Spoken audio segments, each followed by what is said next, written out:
Hello, everyone. So, welcome to the second block of this sixth symposium, Mikrotöne, Small is Beautiful. Hello, Duke. I hope you can hear us. So, we are going to Yep, continue. Great to see you. How are you? I'm good. How are you? Yeah, fine. Um, yes, so we are continuing with Luke Villavicencio. Sorry, I always I have this tendency. And connected to the guitar. It's going to be the first guitar connected presentation this year. Static bending, a microtonal guitar technique. And so this is a CB I found myself. I think you forgot to send us an updated one. Oh, So a sure. 20-year-old classical trained guitarist, maybe 21 now or something like this. Yep. A new music composer currently study at the State University of New York at Fredonia. Born and raised in Long Island, New York, Luke went to Shewanhaka High School, one of the oldest high schools on the island. He was taught guitar and composition privately by Courtney Gerald Fleming from around 2015 to 2022, and is currently taught guitar and composition respectively by Dr. James Piorkowski of the Buffalo Guitar Quartet and Dr. Rob Dimmer at SUNY Fredonia. He's one of the new members of the Fredonia Guitar Quartet. Simplifying the understanding and composition of microtones with microtonal planes is his debut research paper.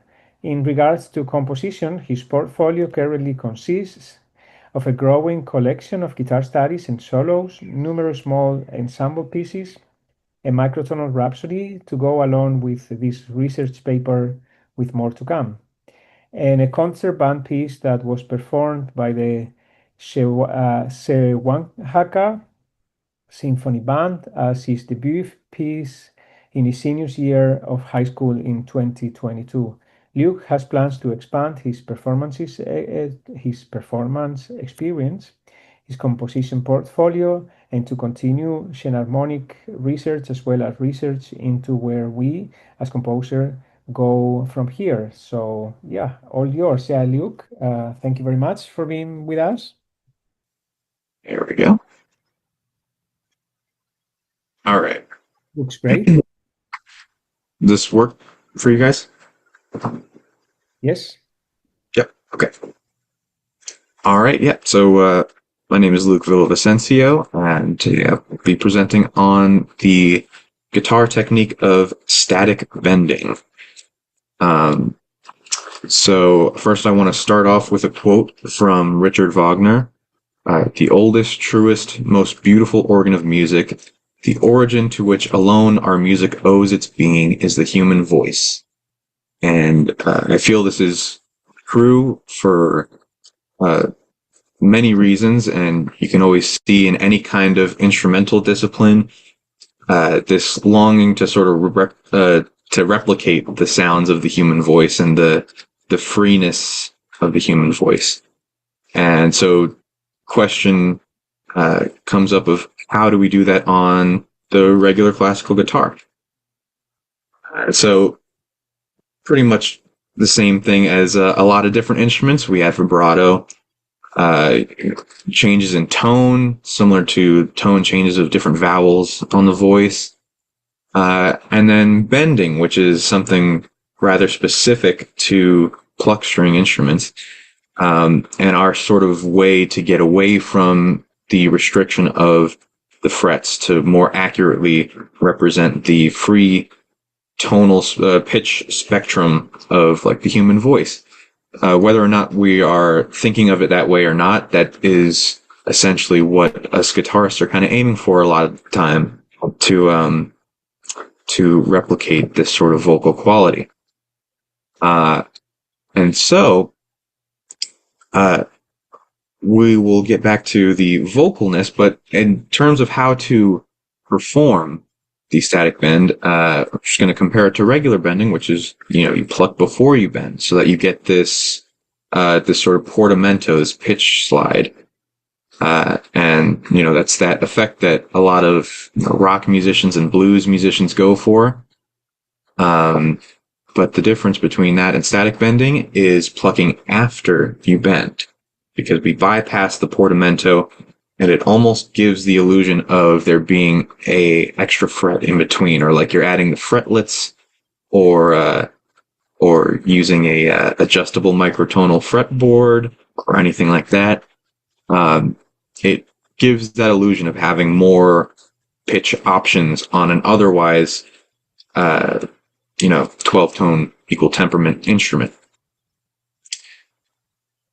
And so my favorite example of this technique is in a piece called Tiento by Mauricio Ohana. And so before getting into how it sounds and looking into a short section of my performance of the piece, I just want to talk about Mauricio Ohana for a bit. Because this gets back into the replicating of the vocal qualities. So this technique only appears in this one measure of an otherwise 3 or 4-page piece, I think. And it's specifically an homage to the folk genre of cantejando from Spain. And it's replicating these microtonal melodies that these, very emotional singers will perform in this folk technique, this folk genre, and he's really just kind of paying homage to that with this by using this technique, and using it as more of a not so much a focus of the piece, but as just a little small footnote on this journey that he takes you on for this piece, which it really is a journey, this piece. And I really recommend you take a listen. We're not going to listen to the whole thing. So we're going for this vocal mimicry. And then I know he also takes influence from some of the African tribes that he spent some time with in his youth, and those kinds of microtonal melodies that are used in that kind of music. And it all just sort of culminates in just this little small homage, and then he continues in other pieces to utilize this less as a set piece and more of like a little one-time appearance. So let's take a listen to this one part and see if I check the boxes correctly.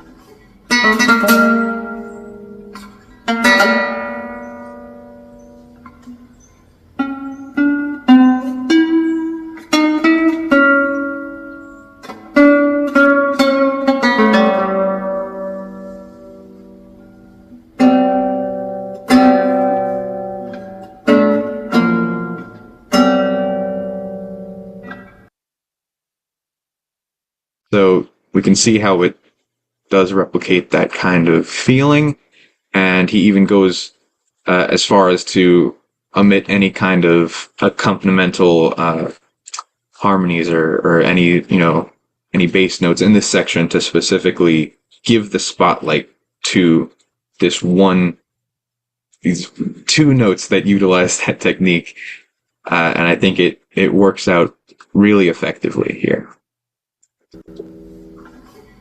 Nope. There we go. And now we are going to take a look at how I use it in my own piece called Hollow. This is a 3-movement piece with a prelude, a fugue, and a berceuse at the end. And I, similarly taking influence from Ohana, use this as just a small little decoration in this final movement. I don't use it at all in the other 2 movements. And the only difference with what I do from what he does is I use it both melodically and in a harmonic context. And so you can see we've got these different areas where I use it to shift keys. I use it as a way to, lean into this C sharp when we're moving to A major. And I have a bit more detailed of a breakdown here of all the spots where I use it. And especially here, which this area right here is the climax of the piece, near 45, measure 45. And I use it to really pull at the heartstrings and go for that emotional aspect of cantejando and all those things. And here I actually do resort to the standard bend to get out of the static bend, where I start at a slightly raised pitch and get that portamento down to that C sharp. And I find that this works really effectively when you pick and choose where to add those pitch slides, as opposed to just adding the pitch slide because it's a bend. And I think it really adds more weight when you do. And, you're using these static bends everywhere, and then you use a portamento to get out of a static bend, and it's like, whoa, this is completely different. That's a bit more of a shock factor and surprise to it. So I think we will take a listen and then continue to look at the harmonic aspects. So this will be the entire third movement here.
So,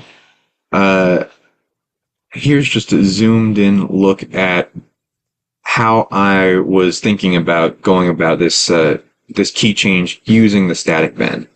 And so here I'm kind of, well, first of all, the main problem, I guess, with static bending in general is you can't really adhere to a specific tuning system or any kind of, temperament outside of approximations, pretty much. So you really have to rely on things like, just barely getting that quarter tone or anything like that. And while that, would be typically pretty ineffective for something more rigid and mathematical, it's very effective for approximating the harmonic series. And so by, using this C sharp raised, we are kind of approximating this 11th harmonic, which is a raised perfect fourth. So the G sharp would be the fundamental. And you get this sort of strange sounding chord, but it works in that it's dissonant resolving to this great consonant release. And and we're using not only that logic of utilizing the harmonic series, but then we're also thinking in terms of counterpoint and where the voices are going. We've got the raised C sharp lowering down to a regular C sharp. And then at the same time, we've got that contrary motion of the G sharp raising to the A, the E going sol do to the A. And it adds a whole lot more weight to that key change, and it's very difficult for some for the non-trained ear to recognize that's even a key change. And I just really enjoy that release, and it almost feels so much stronger than just a 5/7 or something. And yeah, so now thinking in terms of that, we will listen one more time, keeping those things in mind. And for the most part, I usually resolve those bent notes, and I think of it more in a physics way, where the note is bent and it therefore should resolve to not being bent. And that usually works out before I even consider what I am harmonizing it with and all that. Or it works as a basis through which I can then consider harmony. So we'll take a listen one more time, keeping that in mind.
Right.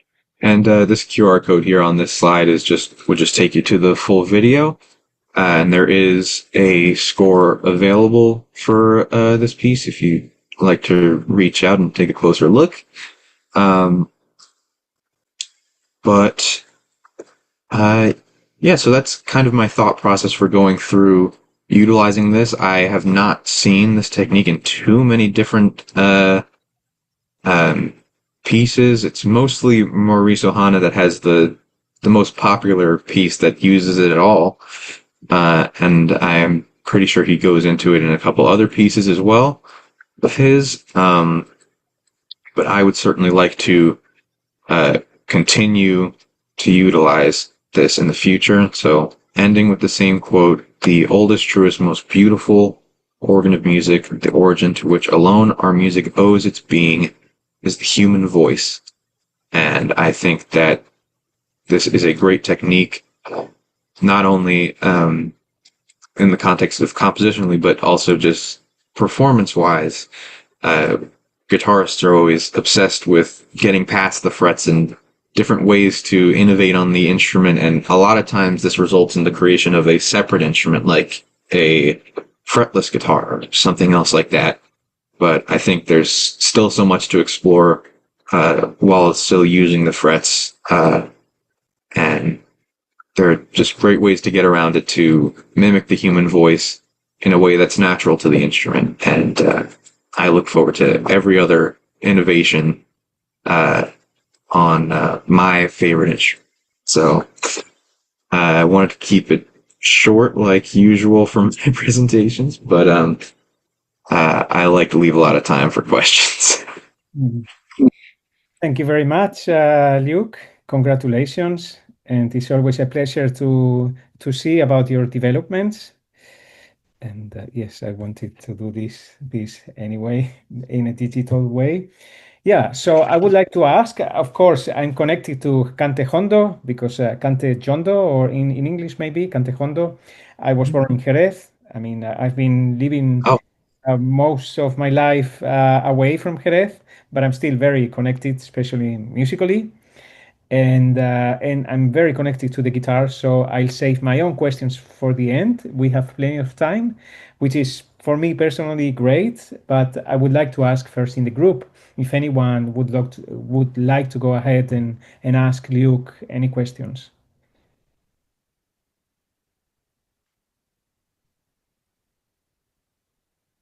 Okay. Otherwise, I just wanted to be a gentleman, and I just wanted to be polite. And yeah, are you in touch with Tolgahan Chogulu? You know, I do know of him. I mentioned the microtonal adjusting fretboard, and yes. that's part of my. I love watching all of the things. I follow him on everything, and I love watching his innovations on the instrument and what he's doing. Mhm. Uh, but as as a current college student, I can't really afford to buy his About adjustable. of course, yeah, yeah, yeah. As much as I would love to, it looks so cool. But that'll have to be a future endeavor of mine. But yeah, I love everything he does, and I really respect all of his work. Yeah, yeah. I mean, he might know specific examples of this bending. I can't think myself of any. I mean, in my music, yes, I can remember Yes. some examples, but this is yeah. I was trying to find other examples, and also as I don't play, I don't consider myself a guitarist, although I'm playing here on Sunday, an exception. Yeah, so I keep forgetting so many examples. One question that I would have for you, Luke, if you have any preferences with the tension of the strings. I think you were playing there maybe medium tension. The strings sounded to me, or my imagination. Yeah, often I go towards either medium. I was for a while I was partial to higher tension just for the sake of volume uh and all that. And recently, uh, a professor I was studying with, Felipe Vargas Magdaleno, he recommended specifically for me learning that Maurice Ohana piece Uh-huh. to consider raising my action to get more volume because that piece can get very loud with all the raschiato and all Yes. that. And so he recommended that I delve into that a bit more in tension and action to get more volume out of my guitar because my performance guitar is very soft and lute like Mhm. a lot of people have described it as. And so it's hard to get that aggressive tone out of it. Yeah, but But Ohana, I guess you were using hard tension. I actually the medium tension. I meant the oh, your for the duet. yeah.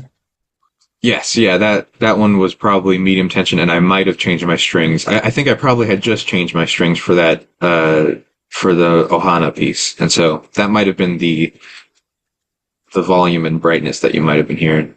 Okay, but so no preferences, like using, you think they work better in your case, in your opinion, your taste as a composer? In my taste, I'd say medium.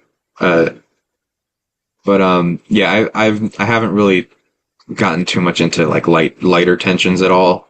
I don't really like how they feel in terms of just feeling the tension under my fingers. But yeah, usually medium or harder. I used to use hard tension a bit more, but I mostly medium now.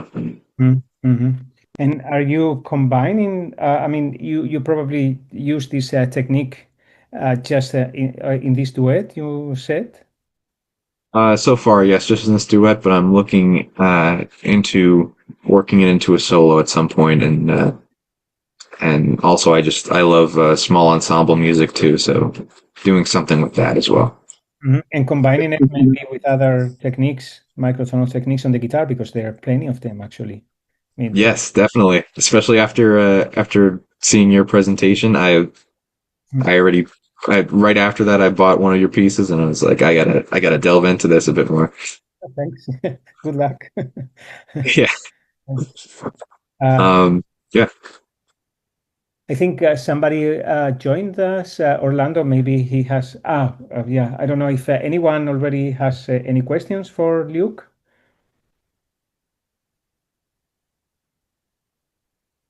Okay, or anything connected to guitar, microtones on the guitar, which is I find it a great instrument for developing microtonality. I mean, I mainly stay there. It's my only way to use microtonality. It was very interesting for me when Ryan, I think he was mentioning Ryan, the first, or I can't remember now. So this is my level. Yes, it was Ryan. He was saying he avoids the use of scordatura, so for me, it's quite the opposite actually. I normally would use some kind of scordatura to develop microtonality. So it's very interesting to see all individual approaches to microtonality from everyone actually, especially from composers. Yeah, it's everyone completely different. Yeah, yeah. I think the use of Scorpio is great too, especially like when you want a lot more options in terms of microtonal pitches and all of that. Um, yeah, I also tend to stay away from it for now, Mhm. just because when it comes to just as also a performer, like I want to not have to retune my strings as much as possible. But I would like to delve into that as well. It really it's very interesting, and I know a lot of your pieces have a lot of uh, great like the like Sakura was a really great like I was explaining that piece to my classmates after your presentation, and they were like, "What? All G strings?" Uh, and yeah, they were blown away by that. But yeah, I definitely so many options and so many avenues to explore. Uh, yeah, I'm excited as a guitarist and composer. Mhm. By the way, Okay. so Victor wants to ask something. So Victor, please go Uh, ahead. uh, this is a pretty stupid question from a non-guitarist, but I'm interested in, let's say, we have regular tuning of the guitar, where strings are tuned fifths apart. But is it possible to tune guitar to have, let's say, a neutral third in between, or maybe dividing this interval to smaller and larger set, like 315 cent and 385 cent, for example. Yeah, yeah, that's 100% possible. In a lot of cases, you would have to consider the the diameter of each string and how how that would affect how well that pitch would ring out on a different string. And in the case of Augustin, he would he made all of the strings on the guitar the same thickness and tuned them all. What was it, a sixth tone apart, Augustine? Mhm. So it's possible, but this way you might have different tension of the strings, and if the strings are the same type, they will sound differently because of the tension. Yep. Right, right, yeah. And so you could do all that as long as, the if you're doing it super small intervals apart, then they would all need to be relatively the same tension. And if you're doing it more like, a neutral third, like you said, then maybe you would just consider having, two strings, the two bottom strings the same tension, then the two middle strings the same tension, two things, whatever. Whatever would work the best, physically for that to be possible, but it would work out really well. And I think there's a lot of areas where that could be explored in a lot of really cool ways. Yeah. And there's no such thing as a stupid question. Thank you. Augustine, I think you're muted. Okay. Oh, there you go. Put in the chat a piece. I will try to find the score for you. It's a piece by the founder of the Microtonal Society in Salzburg, Rita Herf, and he tunes the open strings. I mean, you can do anything actually. So this is a particular case in which these intervals are done. Maybe, I mean, I will try to find the score for you. I thought I would find it online, but I'm sure it's somewhere in our webpage. I'm not just, I just need a moment to locate it, and then I can send you by email actually. Sure. Okay. Awesome. Yeah, that'd be cool. Thank you. Hello, Maxime. Dear Agustin, can I have a brief question to Luke? Please go ahead. We're happy. So first of all, want to thank you for this quite interesting presentation. I have a chance to follow your previous presentation on the Microtonal Symposium, so it's interesting to see how you develop your ideas, especially for me, like a guitarist and member of a guitar quartet. So my question is very simple. I quite have a lot of scores that utilize the same technique, but use it like Ohana style, so it's accidentally in some special moments.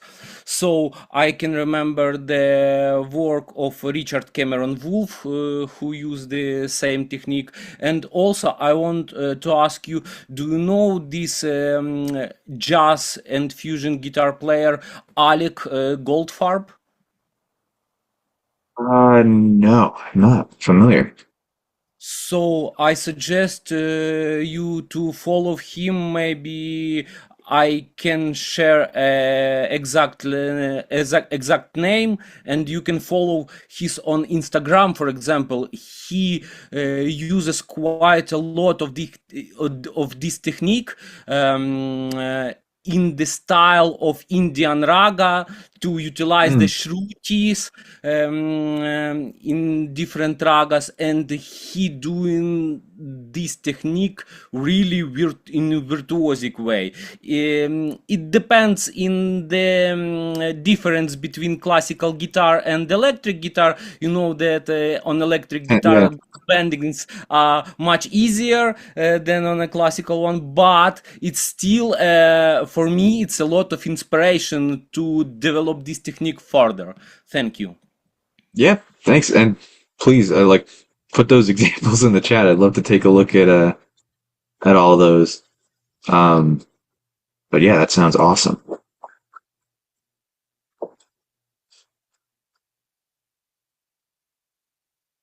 More questions, please.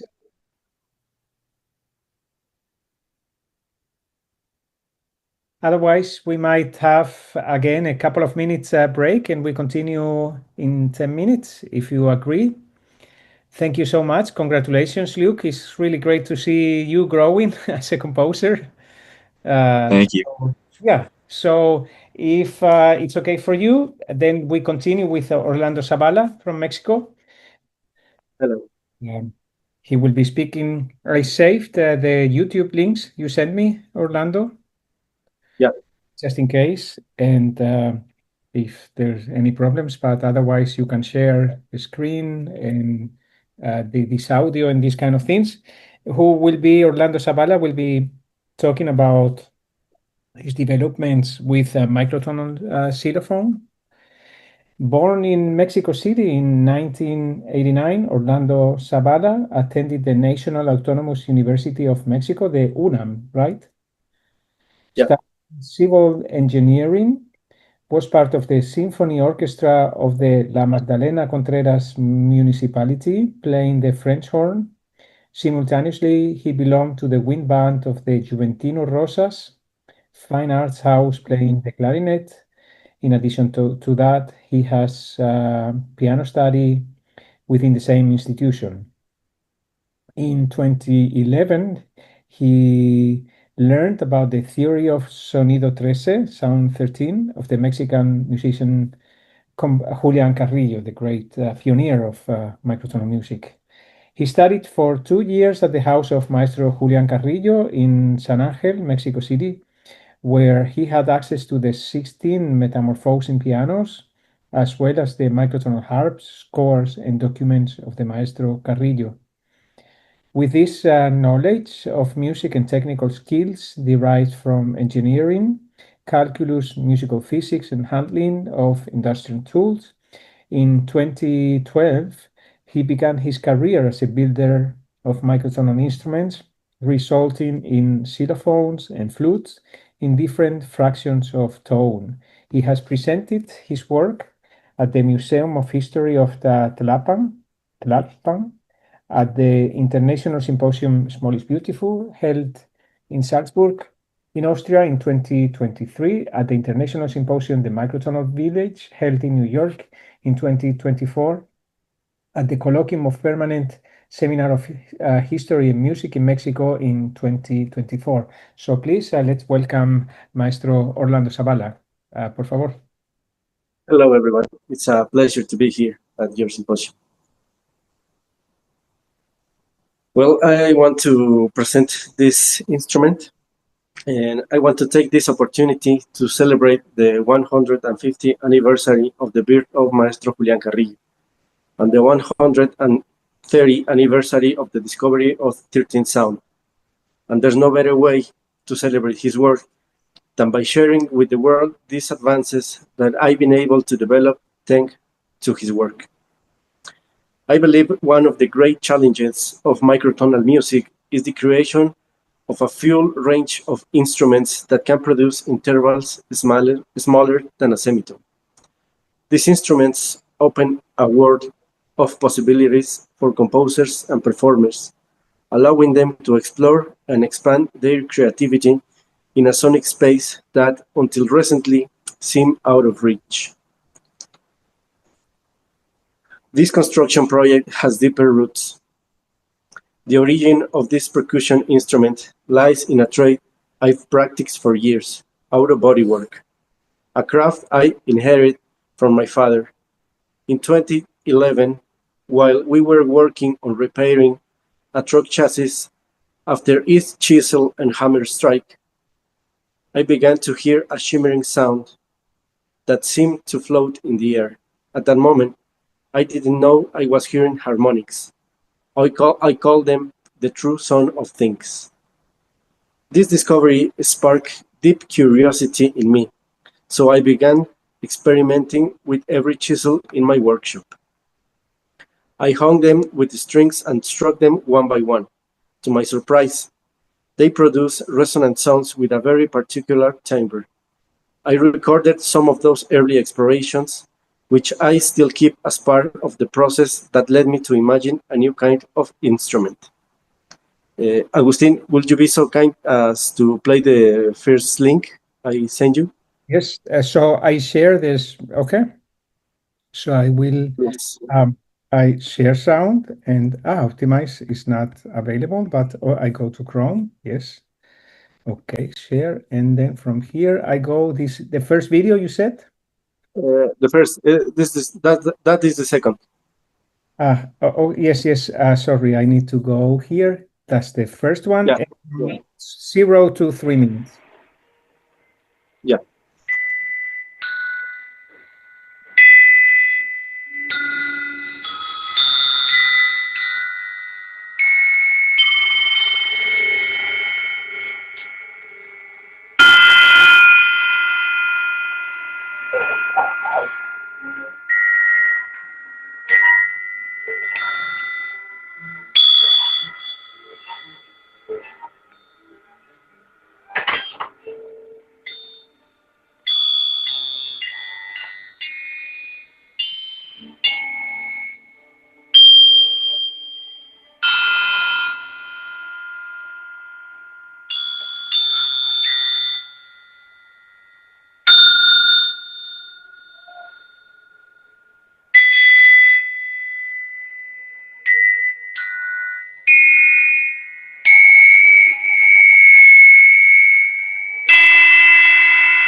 with this demonstration?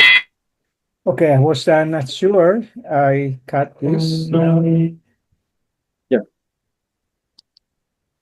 That same year, I was fortunate to study in what was once the home of Maestro Julián Carrillo. There, I had direct access to his legacy. I played the 16 metamorphosing pianos, each designed for a different fraction of a tone, from whole tones to 16ths of a tone, explored his harps, and consulted his library. It was a deeply enriching experience, both intellectually and sensorially, being exposed to the largest collection of microintervals in the world. After living with these sounds, the ones I discovered in my tools and those Maestro Carrillo unveiled more than a century ago, I understood the need to bring them back within reach of contemporary musicians and composers. Thanks to my training in civil engineering and my experience with industrial tools, I began testing different materials and observing how they respond to specific dimensions. The process was demanding. It brought together diverse disciplines, from mathematics and musical acoustics to carpentry, metallurgy, and experimental luthery. It required countless trials until I found the exact sound I was looking for. In addition to the technical challenges, I also faced major financial difficulties. Building these instruments requires a significant investment in specialized tools, high-quality materials with uniform composition, and above all, a great deal of time. Designing and constructing this instrument took me about 8 months of intermittent work, as I needed to take on another non-musical jobs to support myself and fund the project. Unfortunately, institutional support for such initiatives in my country is very limited. Without intending to make comparisons, I feel a deep connection with Maestro Julián Carrillo, not only in our sonic pursuits, but also in our origins. Carrillo identified himself as an Indian descended from the original owners of the continent, proudly reclaiming his indigenous roots. In my case, my mother is an indigenous woman and a migrant from Oaxaca living in Mexico City. I mention this not as a story of overcoming adversity or from a decolonial stance, but as a fact that forms part of my identity and inevitably shapes the way I listen, build, and imagine music. Despite all I've shared, I cannot call this effort a sacrifice, because preserving, developing, and innovating in the field of Mexican microtonal music is work that is entirely worth it. Every sound discovered, every note tuned, every instrument built is a way of keeping a unique tradition alive and opening new pathways for the musical creation of the future. This xylophone is an instrument of the result of deep theoretical and research and constant technical experimentation. This project was born from the need to put into practice and at the same time test two central theories: the theory of the 53 Pythagorean commas and Augustus Novarro approach to geometric progressions applied to tuning. Origins and theoretical foundations. This xylophone is based on the research of Julián Carrillo on microtonal tuning and the division of the octave in 53 commas. And I quote, "The most recent demonstration that the Pythagorean commas are only theory I had on one of my last trips to Paris, on which occasion I took my 16-tone harp. In those days, the great French musician M. Edmond Coster was making a careful study of the 53 Pythagorean commas. And when he was told that the harp of my invention had 96 different sounds in the so-called octave, he expresses disgust and assured that such thing was impossible, since it will be going beyond the 53 Pythagorean commas, which represents the limit of audible sounds in an octave. From the 53 Pythagorean commas came the theory that says that the tone is formed with 9 commas. And as in the major diatonic scale there are 5 tones, it turns out that 5 times 9 is 45, plus 2 small semitones of 4 commas each, adding up a total of 53. Carrillo, 1962. On the other hand, Augusto Novarro research indicates that after studying various series of geometric progressions, of which a few have been noted, we will now present those that have the greatest musical qualities. These are 3, made up respectively on the ratios 1.013164, 1.00535, and 1.00262. The ratio 1.13164 gives us 53 sounds equal to each other in the duplo. We will limit ourselves to comparing their main values. It is shown by the above and verified by experiments carried out in practice that the 53 sounds that are equal to each other in the duplo in relation to the third harmonic stairs are for the ear the same as the natural system. Novarro, 1929. The construction of the instrument. The creation of this xylophone was an arduous technical process of constant experimentation with materials and tools for its construction, which involved several steps, which are described below. Selection of materials. I choose 9mm aluminum bars. This material was selected for its ability to produce a clean and resonant sound, suitable for achieving the desired tuning. It is important to note that aluminum bars are not a commercial material, so I had to have them melted in a factory located in the municipality of Cuautitlán Izcalli. The base was built with wood and carbon steel, materials that offer a combination of durability, resonance, and acoustic flexibility. Measurements and sizing. The process began with a meticulous calculation of the dimension of the aluminum bars that will make up the xylophone. Each bar had to be precisely cut to ensure that the desired resonance frequencies were achieved. The cuts were made leaving a margin of between 2 and 3 millimeters, which were then manually trimmed using files and sandpaper of different thicknesses until the correct length was reached, which ensured that all frequencies were properly aligned with the 53 notes. Precision in this step was crucial, as a small deviation could alter the tuning of the instrument. Drilling for the support of the bars. Measurements were made for the holes through which the nylon thread that holds the bars will pass. This thread had to be placed in such a way that it will allow the correct suspension of the bars, without interfering with their resonance.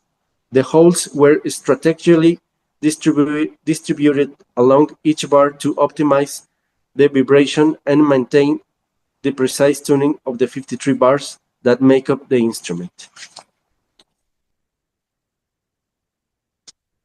Building the base and mounting the bars. The base of the xylophone was constructed using wood and carbon steel. The structure needed to be sturdy enough to support the weight of the bars and allow for a clear and long-lasting resonance. After the base was built, the bars were mounted and suspended with a thread, ensuring that they were perfectly aligned and balanced to achieve the optimal resonance. The creative process of composition and improvisation. Once the technical and constructive stage was over, the challenge was to create some pieces. In this case, mycelium, chichicaspatl, and mictlan, which were conceived under an improvisational approach, allowing the Pythagorean xylophone and its particular microtonal system to dictate the sound possibilities. Instead of adhering to a strict structure, I choose to work with a compositional base and improvise on it. Improvisation not only allowed listeners to more intuitively perceive the sounds produced by the instrument, but also opened a space for the xylophone to reveal its harmonic capabilities, allowing each performance to be unique and reflect the sound behavior of the microtonal system in real time. Will you be so kind to play the second video, Agustin? Yes, of course. We're gonna hear the instrument. Share sound, yeah. And so is the second is 549, you mentioned? This piece is called Mycelium.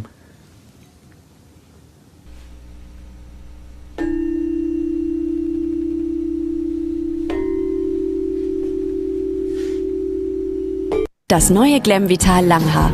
Meine Haarpflegeroutine für langes und I'm sorry about that. Oh God.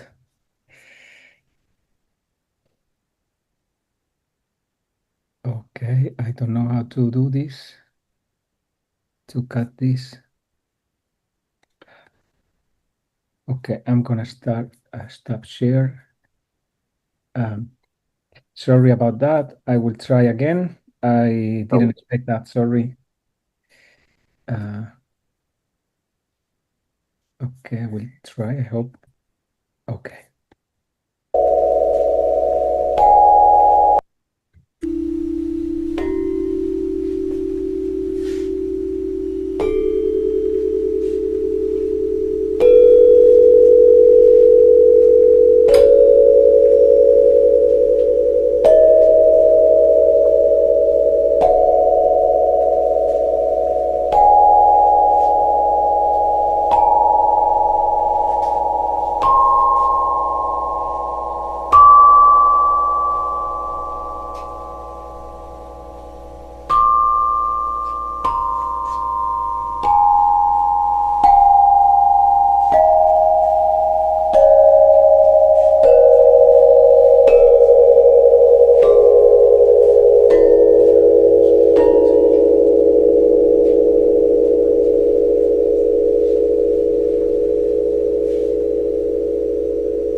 This another piece is called Chichicaspatl. Möchtest du gerne deine Lieblingssongs am Klavier spielen?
Okay, we have now 10 minutes, Orlando, so we should slowly, if you please continue, Orlando.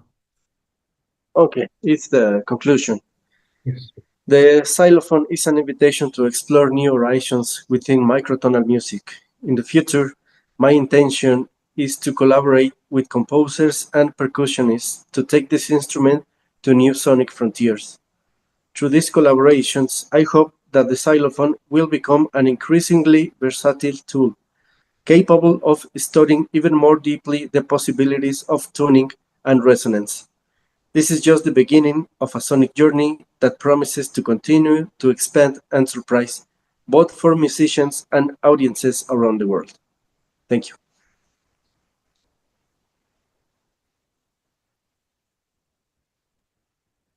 Thank you very much and congratulations, Orlando. It's a pleasure to see your amazing project, very, very authentic. We would have wished, I love the resonance of this instrument. I really love with this cloud of resonance that it makes.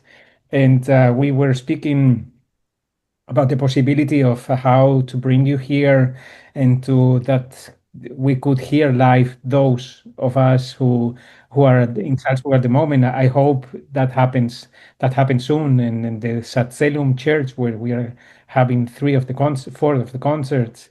It would be really a magical, a perfect place for your It will instrument. be amazing. Yes, so we have now only 8 minutes for the questions. So I would like to ask in the group if anyone would like to throw a question to you, please.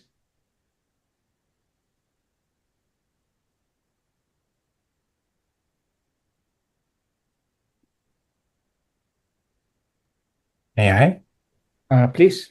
Yeah, thanks. Wait a second, lower hand. Yeah, yeah, Orlando. It's not actually, not a question, rather a feedback. I really like how it sounds, and I can imagine this as such a great experience to build to such an instrument, and it's a percussive, and it's I like, as Augustine already mentioned, how it resonates. And it reminds me a bit, sometimes, if I would close my eyes, I can imagine that this is electronics. And I just wondering if you have how kind of some phantom or imaginable soundscapes that you can color within your mind. So that's does it sound to you, or do you also? I mean, that's I appreciate the acoustic quality, and I don't want to add anything to it. I just wondering if it's also sounds some like electronics like to you. Again, please. Sorry, as I said, it's not a question, it's a rather a feedback. So I just say that I really appreciate the acoustic qualities of these instruments, and it reminds me electronics. And I ask whether there is the same for you. So. ¿Puedo ayudar traduciendo? It's ¿Sí, Agustín? Quería preguntarte si te puedo ayudar con la traducción solo. Está bien, está bien. Okay. Oh, okay. It's not like an electronic for me, because if you are near to this instrument, you can feel the vibration through your body.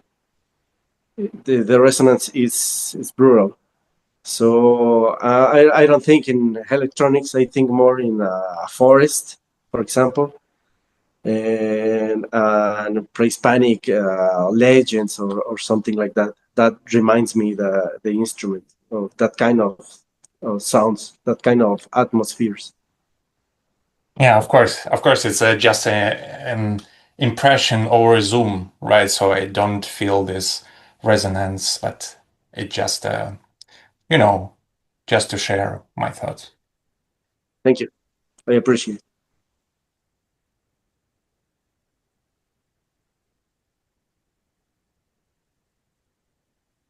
Nice, yeah, Agustin has a guitar. Any more questions? I just grabbed my guitar because we were speaking about the resonance in case I would have 30 seconds. Okay, yeah, the resonance. I'm really now. I have for Sunday.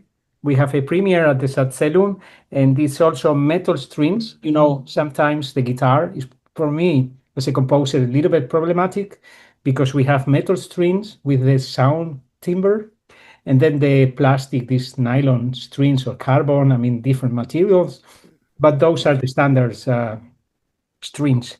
So when you do this, of course it's not as amazing as your instrument, and but okay, I don't know how loud, but it's also the resonance. Having six strings is also. I mean, I'm really in love of these clouds of resonances that you can create with instruments. I just couldn't stop showing my passion for resonances, like in your instrument. Yeah, we hope. That's amazing. The resonance. One day. We still have 3 minutes. Yeah, maybe somebody also would like to throw some other questions. Or in the personal way, I mean, we've been in touch about your developments for a while, and you were thinking of new compositions from other composers.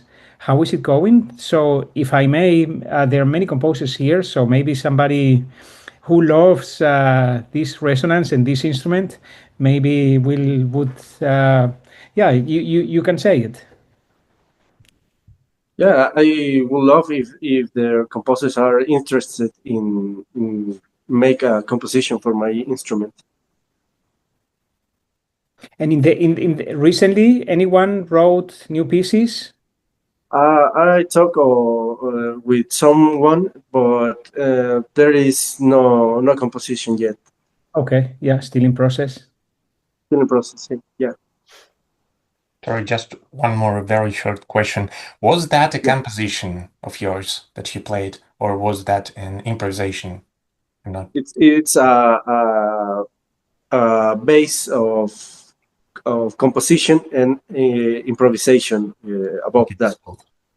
Yeah, it's half composition and half improvisation. Because it sounds and also looks like very, very organic in a way you interact with the instrument and play. So I can really imagine that's kind of like just enjoying improvisation or some, ritual kind of. Yeah. Was the half composition and the other half as an improvisation. Yeah, that was cool. Mm-hmm. It's amazing all the processes you do. Really respect. Thank you. Any very last, very short question? Otherwise, I may congratulate you, Orlando. Thank you so much for sharing your amazing work with us here. And yeah, bravo, and all the best for the future. We stay in touch, and yeah, it's great to have you. And now, thank you all of you. Thank you. Congratulations, Orlando.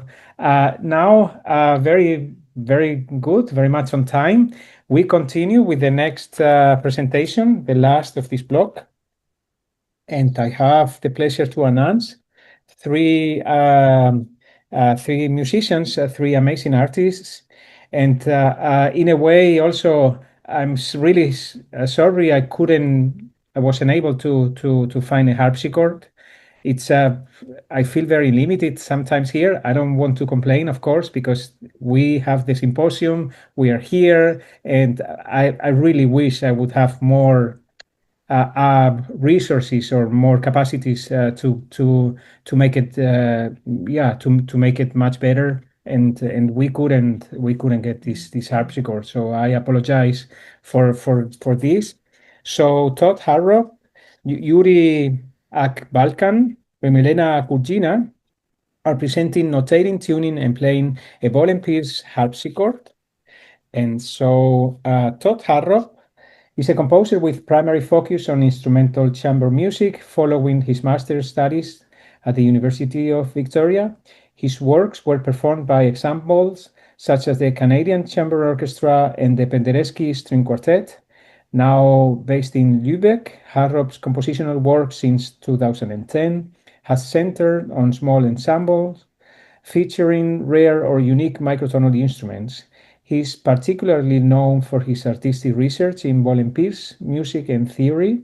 His compositions explore the intersection of temperament and just intonation, often employing non-octaviating microtonal scales to generate novel harmonic textures. Blending classical and contemporary techniques, his music creates a tension that is both innovative and historically grounded.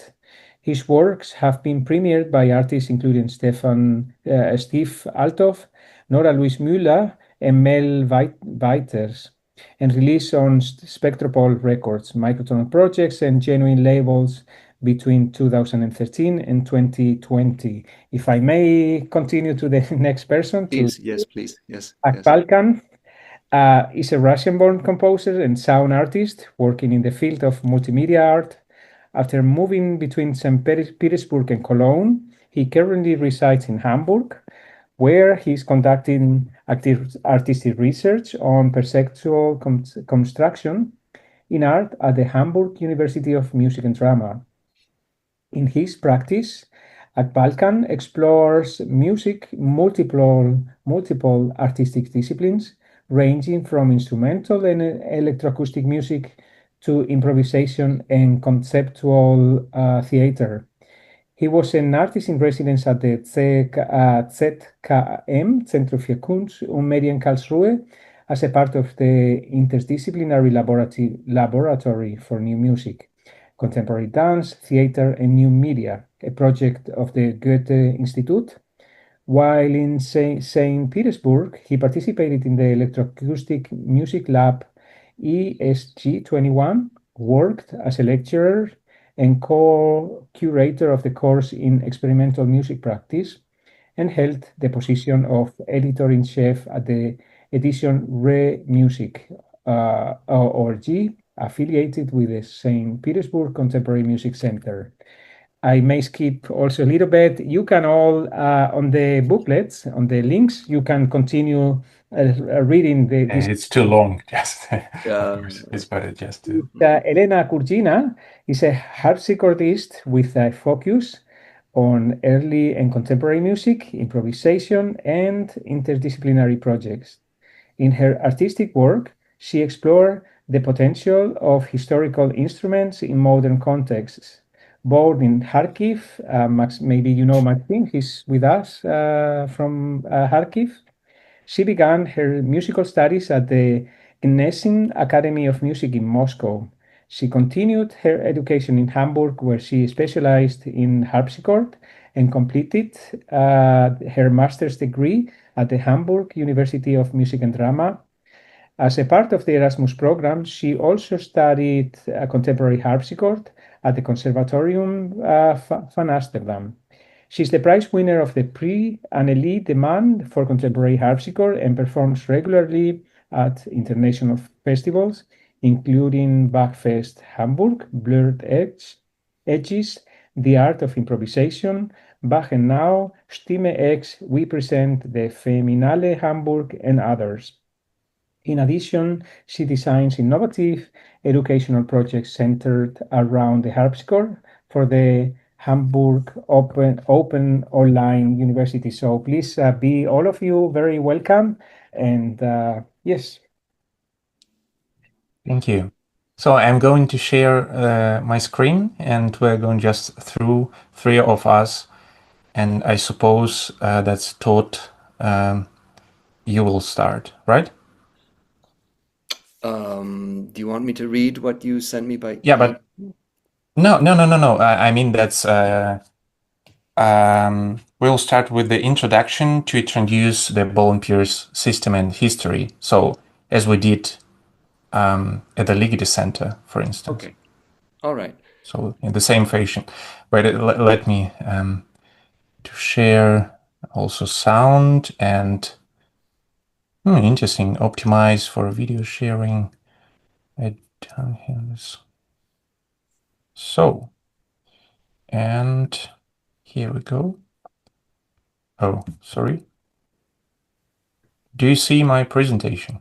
Yes, thank you. Yeah, okay, great. Okay, thank you very much, Agustin, for the warm introduction. We are a team of 3 people, and I will start with how I got invited into this project. I was asked by Yuri and Elena in 2023 if I thought the Bohlen-Pierce scale could be done on a harpsichord. I was reminded of the same question 10 years earlier from someone else. She asked if I could tune her synthesizer, Korg M50, to Bohlen-Pierce. It was a puzzle because, like the harpsichord, there was a limit to how much you could detune the pitch of each key. The synthesizer engineers had limited each key's detuning to plus or minus 100 cents, and that wasn't enough for my first idea. The harpsichord has only a third of that affordance, so we were quite challenged to find a solution for a BP scale on the harpsichord. So we have a breakdown of different topics. I will talk about history and tuning and go into the harpsichord. Elena will take over as the harpsichord expert, and then Yuri will talk about examples and the pragmatics of what this means for a composer. Okay, Yuri, you may go to the next slide. Okay, a little bit of history.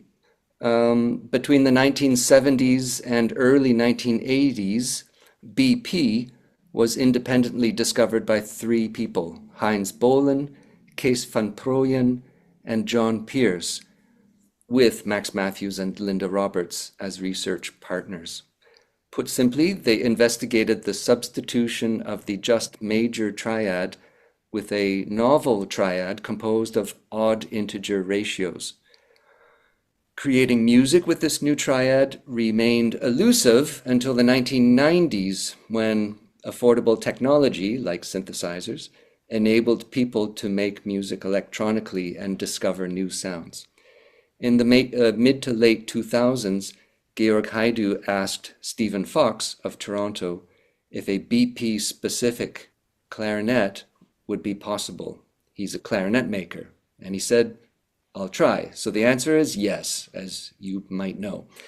Renewed interest in Bohlen-Pierce has been proven and supported by the growth of several acoustic instruments, many compositions, and many papers, including dissertations in the last 20 years. Okay, tuning, is that the next slide? Yeah, thank you.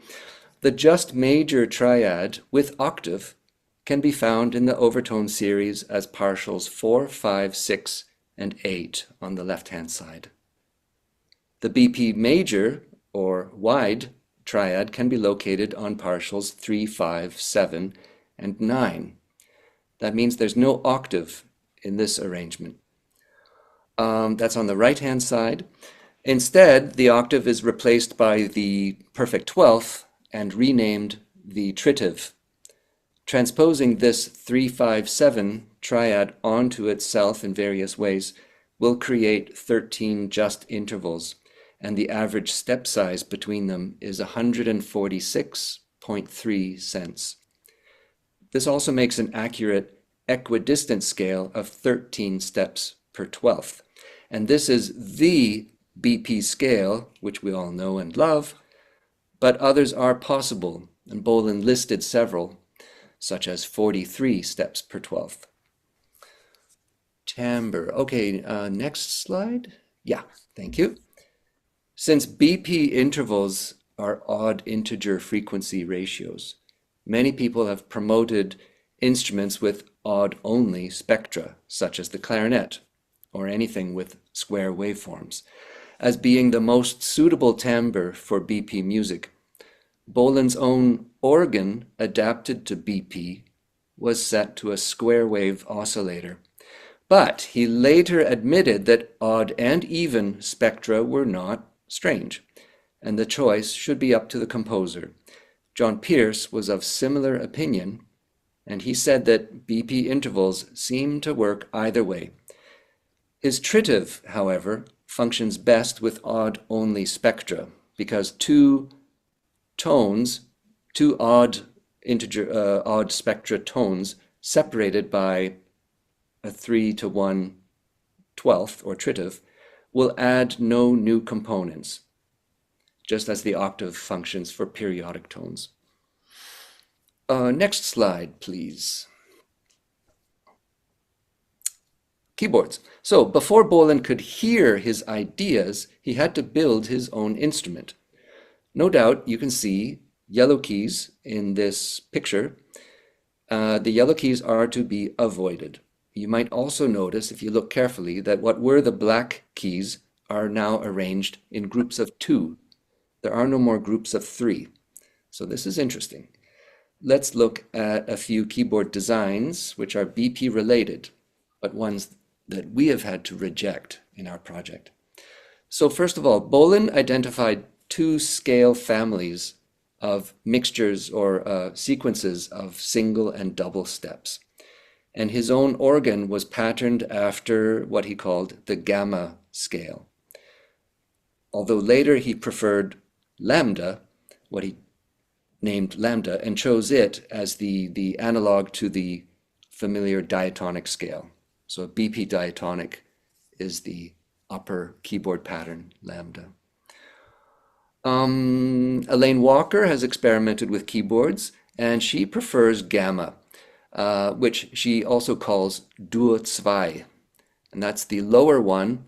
You might notice, looking at the pattern of black keys, that the lower one has a different arrangement.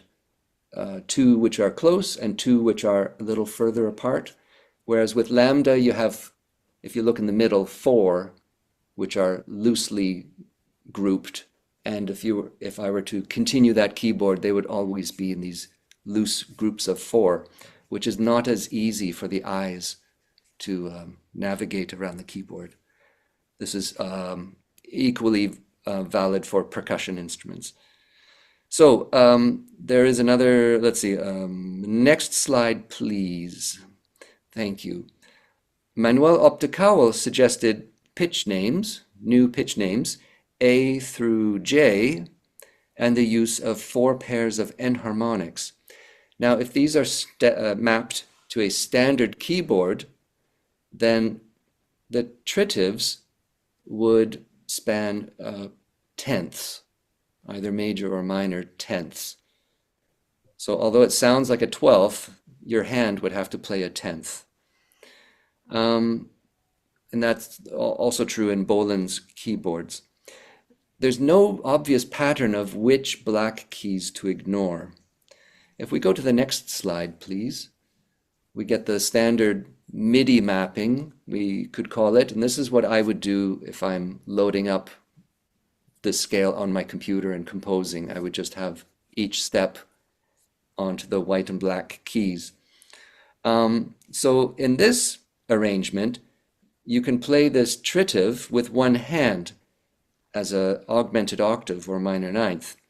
We can't do this with a real harpsichord because the tuning would be so extreme that the strings would break.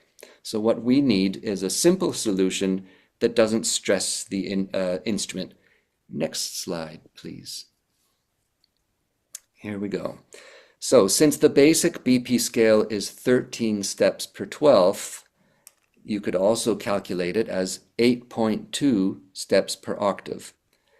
And I tested the octatonic scale pattern, tone, semitone, as a support for BP tuning.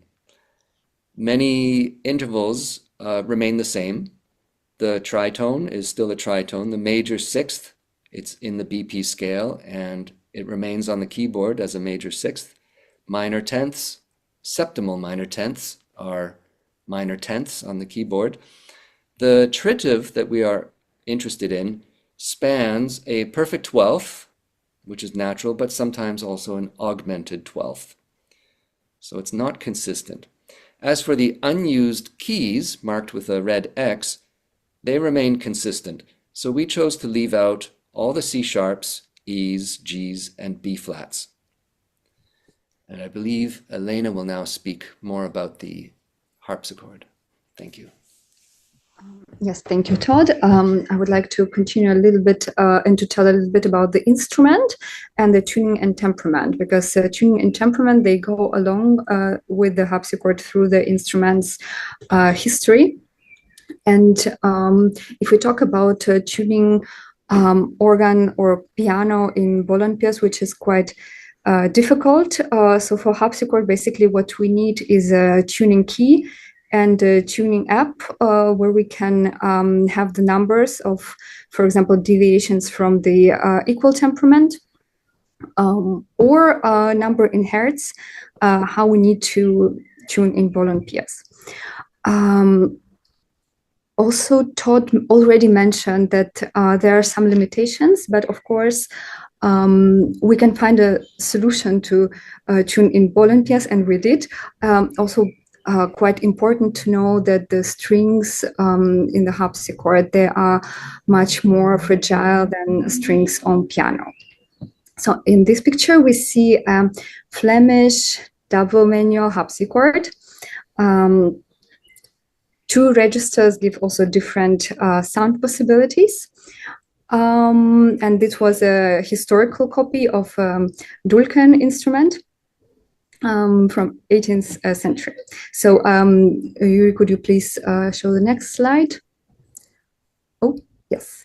So Todd already showed different mappings, and this was the mapping that was possible to use for the Bohlen-Pierce tuned harpsichord. You can see that these registers that I mentioned,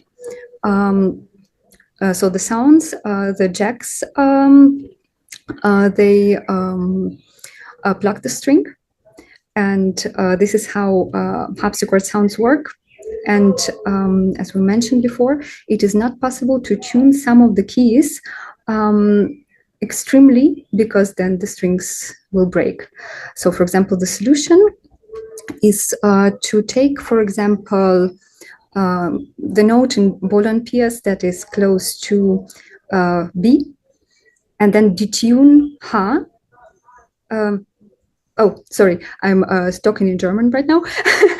That is close to B flat, and we detune B. So we detune it down instead of tuning B up. And I would like to mention about tactility, which is also quite important when you play. You have a quite unusual scale, and it is really not easy to get used to this. On the other hand, as a musician with early music background, we also meet some not very often used fingering in early music. So maybe this can be mentioned as a parallel to that. And this tactility aspect is also very interesting when you play some long scales in Bohlen-Pierce and virtuoso passages that I met also in Yuri's composition. And it was not easy to find this connection between you press the key, but you hear something different. So this is quite interesting, how this harmonical logic in Bohlen-Pierce sounds just very different from the tunings and temperament that we usually play in. And yeah, so I would like to now give a talk to you. Yeah. So I'd like to Thank you, Elena. the composition. So, right, so the composition. So the idea, the very idea of composing for a Bohlen-Pierce harpsichord came to me a few years ago during my work on the Symposium project, which originated from my artistic research at HFMT, Hamburg. And this research explores how human perception can be deliberately constructed and manipulated under specially designed conditions. So a little bit to unpack it. So in my work, I explore different perception construction techniques by linking them to the corresponding sensory modality domains such as sight, hearing, touch, smell, taste, time and space perception. And these techniques are, for example, anamorphosis or anaglyph or pixelation in vision, pitch circularity, that's the well-known Shepard tone or Shepard Risseg glissando in audition, stroboscopic effect to alter time perception, and McGurk effect in cross-modality, among others. So I'm not going to talk about this in detail. Instead, what I want to do during today's presentation is to provide a compositional framework and contextual overview. As some of you may know, I'm not sure how many of you are familiar with the Bohlen-Pierce history, but in March 2010, almost 40 years after the Bohlen-Pierce system was discovered, the first dedicated symposium organized by Georg Heido of the HFMT Hamburg in collaboration with the Boston Microtonal Society was held in Boston. And in this slide, as we fairly write in our paper, it was no coincidence that I first learned about the Bohlen-Pierce scale while studying multimedia composition and attending Todd Harrop's lectures on microtonal music at the same university in late 2019 and early 2020. And about the same time, I met harpsichordist Elena Khurgina, a student of Menno van Delft at the time, under whose guidance I also took a few harpsichord lessons.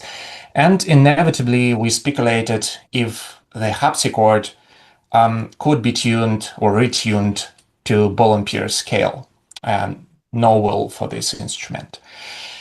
As a musical prologue to the multisensory performance that serves as the primary artistic output of my research, I compose a piece for the harpsichord in Bohlen-Pierce.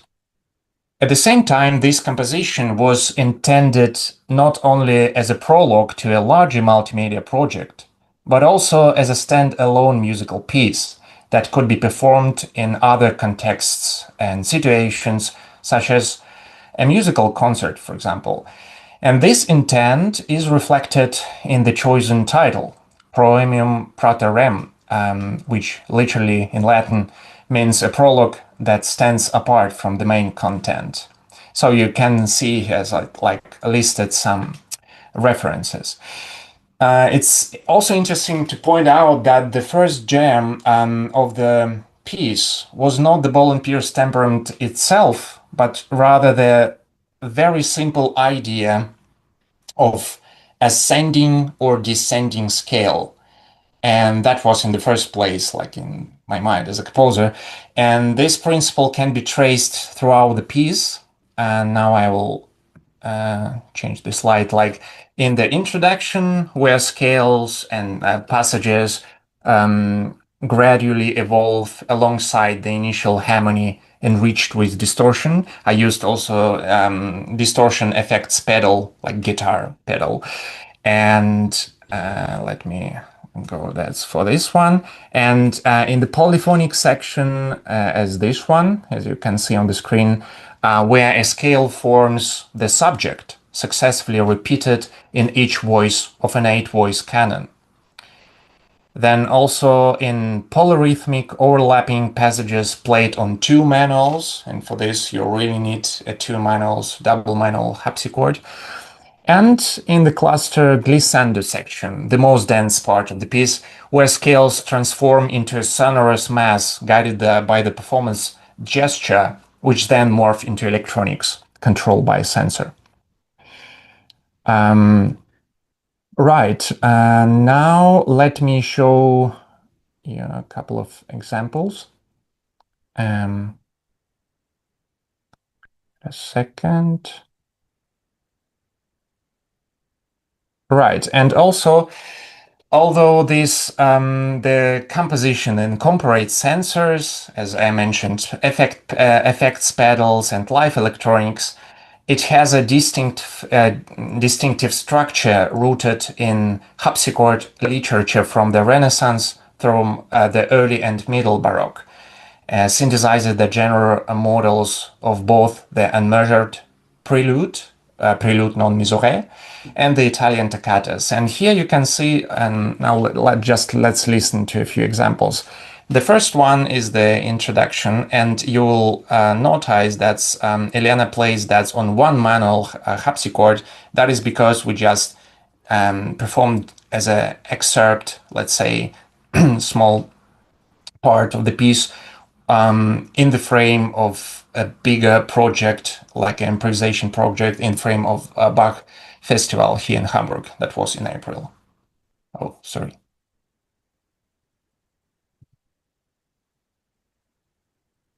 Now it should work.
Right, I'm going to stop here just to save a bit time.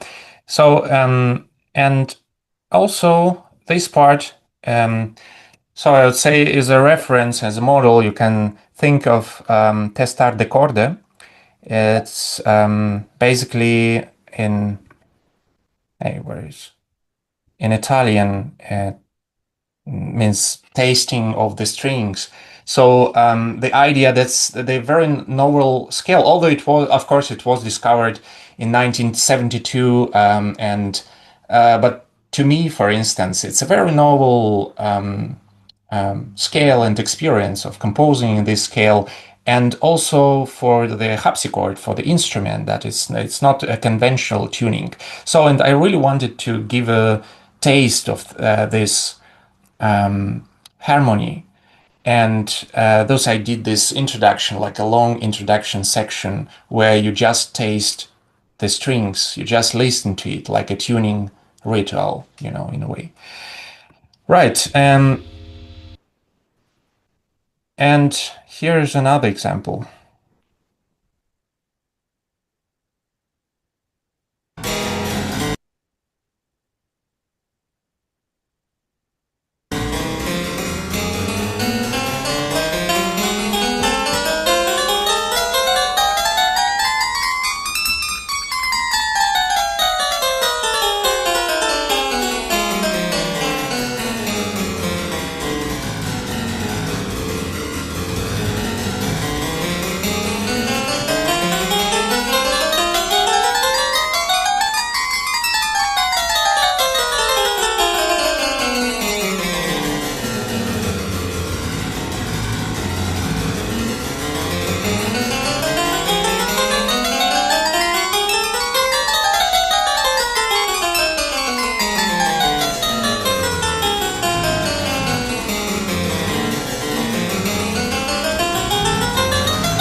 and so on. You can see the overlapping scales played on two manuals. And the third short excerpt that I want to show is the glissando section.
And so on and so on. So here is, of course, it's about gestures. Yeah. So it's, in this case, it's not about the scale. So we are kind of left of time. We have a few minutes more. I think we just jump into the next section. So this is a notation. It's also interesting to point out that the notation, the unmeasured prelude non mesuré, it's a very conventional thing for harpsichordists. And I, as a composer, I don't need to explain how to play such as how to approach this notation.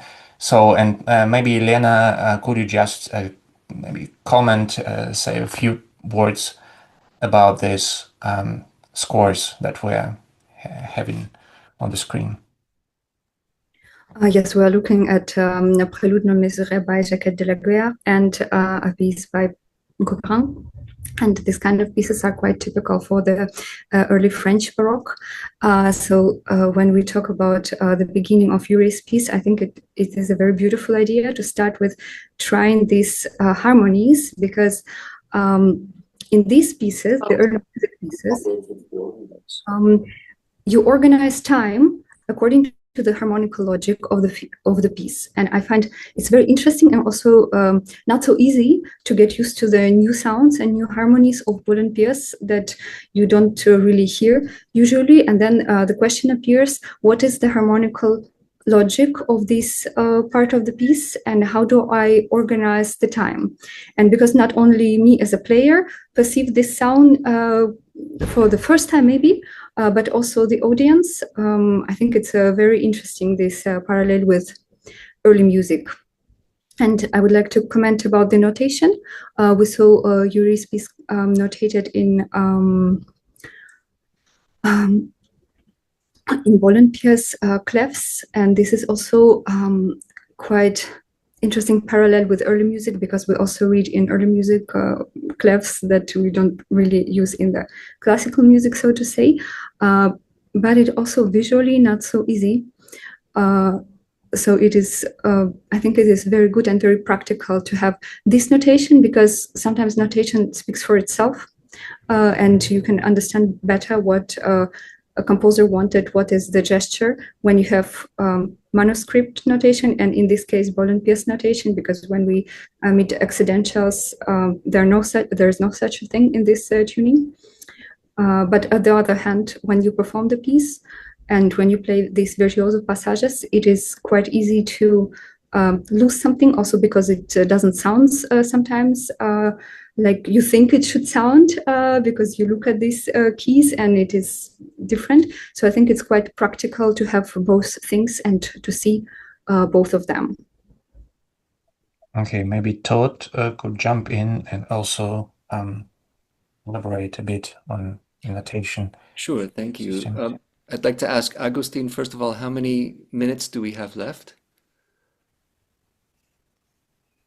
Sorry, I was distracted with my own thoughts about the mapping and the Pierce Bohlen notation. Mm-hmm. Actually, we are now already in the questions time. We have 9 minutes left, and but if you want, we can reduce the question times. Well, I think we can bring this to a close. Elena and Yuri gave examples of notation and how to see it. What's there to say? It's a whole system. It works. Many pieces have been written in this, so we know that is a solution. It's not an open experiment anymore, and anyone can ask us for details. How does that work? Let's wrap up our presentation by saying that as an experiment in artistic research, which is what we do, this so far is a success by having a classical acoustic instrument tuned to a very modern and new system. And we have ideas for the future to take these experiments further, such as the one I like is to try to tune it by ear, as people used to do for centuries. And we are in discussion with do we call it luthier or a harpsichord builder, about the feasibility of a Bohlen-Pierce only harpsichord. So perhaps next year we will have another presentation with those ideas taken further. Right. So I think thank you very much. Elena, Yuri, do you have more to say? Thank you very much, Todd. Maybe just to show the slide, because I think it's interesting for other people to see this. It's 6 and 7 line notation stuff from early music. It's Froberger, right? So it's not alien like to harpsichord to have this 6 lines notation, as you already maybe. So like here, it's the notation proposed by Georg Heidel and Nora Louise Müller. And it's a six stuff. So of course one have to learn it, have to use it, right? But it's actually not a really like novel thing. And it somehow rooted in harpsichord and lute, of course, lute music. Right. So the conclusion we already kind of, let's say, that's Todd mentioned, tuning by ear. Thank you. Thank you. Let me stop sharing. Yes. Wow. Thank you so much. Congratulations for this amazing work. It's for me mind blowing. I had no idea, and I was just trying to think about the brain of Elena as a player, and then how it's actually better for the brain to use the mapping. Or I didn't know about this Froberger's piece, for example, and I didn't know that, of course, guitar players, I used to be a guitar player, so a little bit of tablature we have to learn also, and we can think in tablature sometimes. Some people, of course, more, some less, and I don't know, maybe that's your case, so maybe it's easier to adapt to the Bohlen-Pierce notation system easier than I thought, but it's it took a lot of time thinking, trying to imagine this. I don't know if you would like to add anything about this changing, this conversion to the Bohlen-Pierce notation.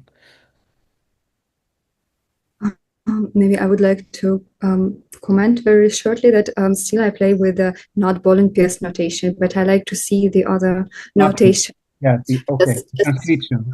Because I think unfortunately, in a practical way, you have maybe a couple of pieces in Bohlen-Pierce notation. Right now, I have only one in my repertoire, and it's quite difficult to dedicate a lot of time to learn it. On the other case, even for people who let's say we play early music, and when you play a big program with the mixed music, contemporary and early music, I personally would prefer to use contemporary notation instead of manuscript, but learn with the manuscript, because I think this rapid change of clefs sometimes it makes something. So when you play a big program in very different styles, I would rather use the same notation all the time. And maybe my teacher always said that if you want to play with a manuscript, you have to play 5 years. Then you feel very free with this. And I think it is really like that. So you really need to deal with this very constantly. And I think maybe these thoughts could be useful also for Bohlen-Pierce notation. Yeah, actually, I'll was, just share. Sorry, I just shared that Elena just mentioned this two standard notation in Müller-Heidu notation and mapping, which is basically a scardatura. yes, we call this transcription. Okay, so it's for guitar players. We are mapping. Yeah, you can yes, say mapping for transcriptions yeah. or scardatura, but you just want to play on particular case, but they're not necessarily. They're not as it's written. It's of course the sound result is different. Yes. But in my experiences, because I wrote also for microtonal guitar with scordatura, but I use the tactability of the normal guitar players, and it always worked better for musicians, much easier. And anyway, also because of the repertoire. So, I mean, I was guessing, but I don't know your mind. I don't know your abilities and this. So for me, I couldn't imagine that how does it work actually so fast? Yeah. So it's great that you actually write both. And For the sake of yes. So it's for everyone. So very open for everyone to understand. So sorry, I was talking myself too much. I would like to ask in the group if there are any questions. Okay. Yeah, maybe I don't see a lot of people at the moment. Yeah, the Europeans are. Yeah, it's a little bit people left. Yeah, and so the Americans maybe it's lunchtime or so. And I would like to ask you, is it possible also to leave the link either in the chat and I will get it? Otherwise, if you can share the link of this Bach festival, I think it was Bach festival. Yeah, sure. It's called Carl Philipp Emanuel Bach Festival. Yeah. And now formerly, and now this is called just Bach International Bach Festival Hamburg. If So you not. don't mind to share I that. will share it now. Yeah, sure. I mean, I was not fast enough to make a picture, so After Bach's son, buried, by the way, in Hamburg. And what about the reactions from composers? I'm sure you have now a list of composers interested in writing for this instrument, right? Yeah, we're actually about to start a new project with compositions for Harpsichord, for Bohlen-Pierce Harpsichord, Bohlen-Pierce percussions. That's Todd is also a percussionist, not only musical. Yes. When were you here, Todd, by the way? 15 or 17? I think it was 17. Okay.